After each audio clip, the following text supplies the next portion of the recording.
Nama Azman Mahmud cukup dikenali pelbagai agensi dan pertubuhan bukan kerajaan NGO kerana mengepalai operasi bantras ceti haram hampir 50 kali. Pada 18 September 2018, beliau diberi peranan baru sebagai pengarah Jabatan Penguatkuasa Dewan Bandaraya Kuala Lumpur di BKL. Menyifatkan ia sebagai tugas berat, beliau bertekad melaksanakan tanggungjawab diberikan itu biarpun terpaksa berdepan pelbagai kerena masyarakat di kota seperti yang dikongsikan bersama wartawan Yusmiza Dolah Aling untuk Cafe Ahad minggu ini.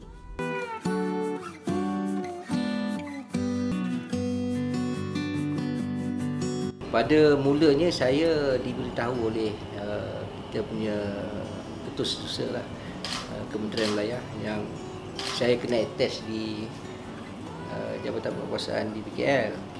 Saya tidak terkejut lah sebab saya selama ni saya pun secara tidak langsung saya terlibat dengan operasi menyarah operasi yang besar lah. Kita menggabungkan lebih kurang dalam 27 agensi dengan 18 NGO.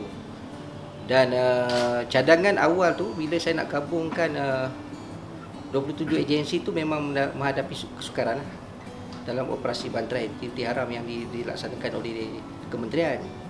Yang pertama saya kena set upkan kita punya SOP dan juga dari segi inilah tugas-tugas yang perlu kita buat sebagai penyelaras. Kita ada 6 tumpuan utama lah. Yang pertama pada ketika tu pada tahun 2014 yang paling hangat adalah judi online ni. Okay. Judi online ni rata-rata di keseluruhan di wilayah ni lebih kurang dalam 11 parlimen lebih kurang dalam 615 judi online yang terlibat, permis-permis yang terlibat untuk berniaga secara online lah. Sebab kita nampak tindakan kita selama ni mungkin ramai public kata ni melepas batu di tangga. Maknanya kalau you buat pada hari ni, besok ni dia akan buat operasi semula yang judi online ni. Sebab yang menjadi mangsa adalah rakyat kita.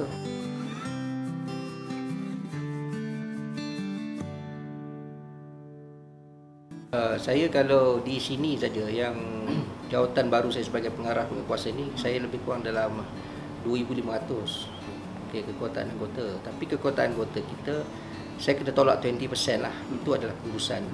Tapi yang lain berada di lapangan.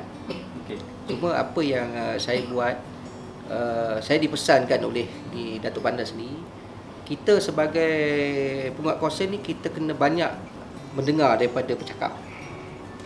Maksud dia, penguatkuasaan ni mesti bersama masyarakat. Kita tengok apa yang masyarakat keluhkan.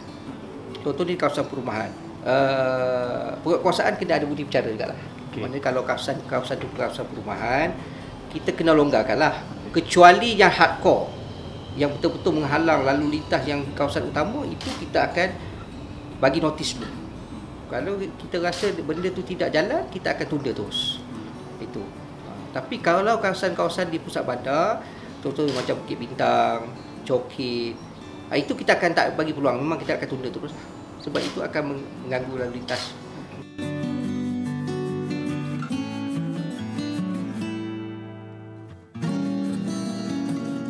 Dia ada banyak kategori lah.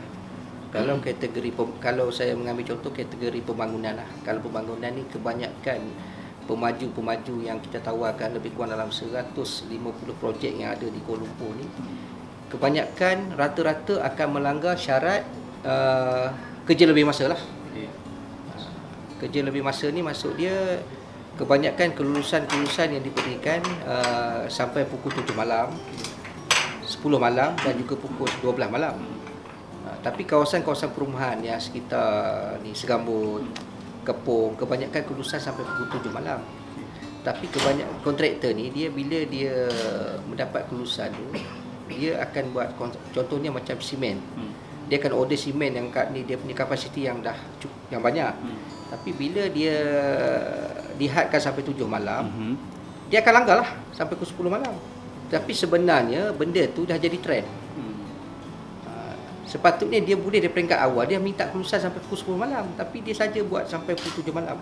Itu pelanggaran yang pertama lah saya nampak, kerja lebih masa. Yang kedua, kalau ikut kita punya purata yang kita hadir adalah di pusat-pusat hiburan ni lah.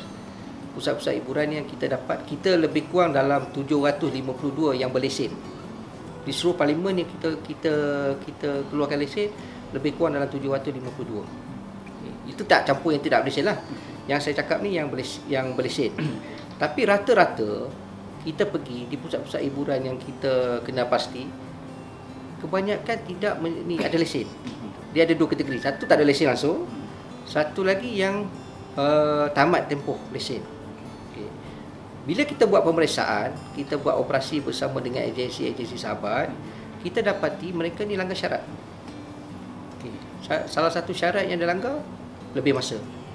Kelulusan diberi sampai 3 pagi, dia buat sampai 5 pagi.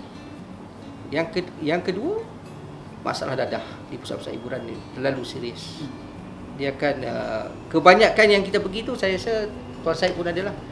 Tak ada satu lagi tempat-tempat yang kita pergi di pusat hiburan yang tak ada dadah. Semua. Almost.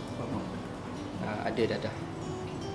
Yang ketiga, kita punya ni lah, dari segi kesalahan ni lah, minuman keras ni, memang itu dah jadi trend. Mungkin dia rasa minuman keras tu mungkin satu prestige yang tinggi lah kot kalau dia minum. Kan? Benda-benda pelanggaran tu memang jelas lah. And then yang ketiga adalah pelanggaran-pelanggaran yang penjaja kita lah. Penjaja yang ada yang contohnya macam kedai-kedai, restoran, kita benarkan dia berniaga tapi dia gunakan siar kaki tu sebagai ni lah, sebagai ruang untuk dia berniaga.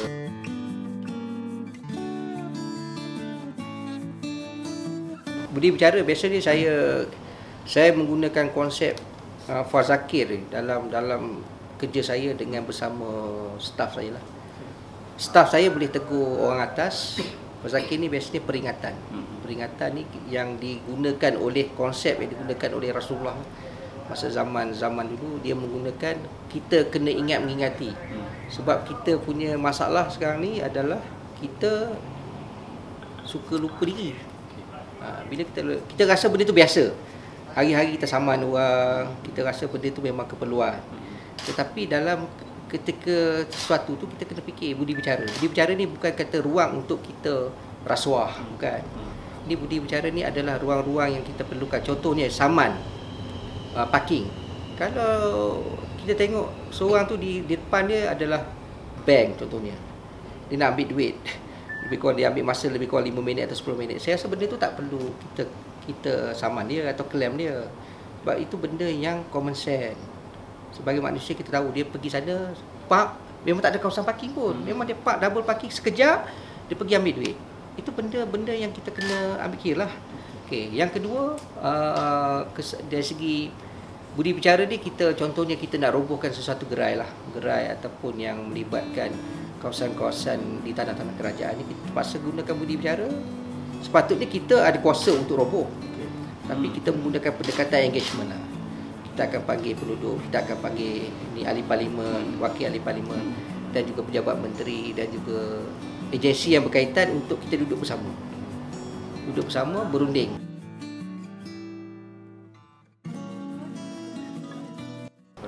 Dia yang pertama, saman ni kita di BKL ni diwujudkan bukan berbentuk komersial. Kita bukan berbentuk mementingkan keuntungan.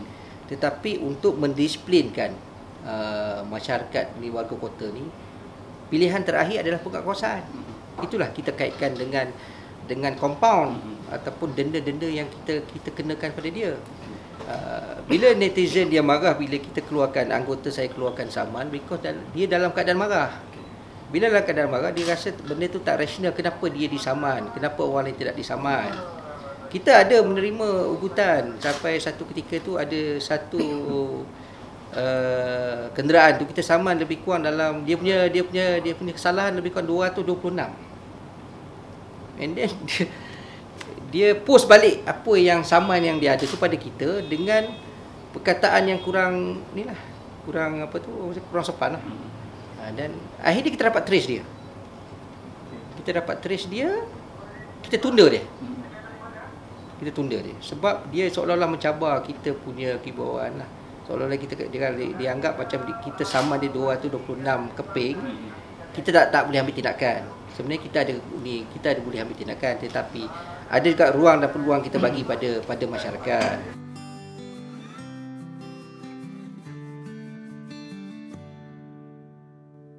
Kita macam ni lah, ugutan tu kita beranggapan memang satu ketakutan bila kita berdepan dengan ugutan. Tetapi bagi saya, kita tak boleh berfikiran macam itulah. Sebab kalau penguatkuasa ni kita diibaratkan seperti kucing. Kucing kita tak boleh takutkan tikus.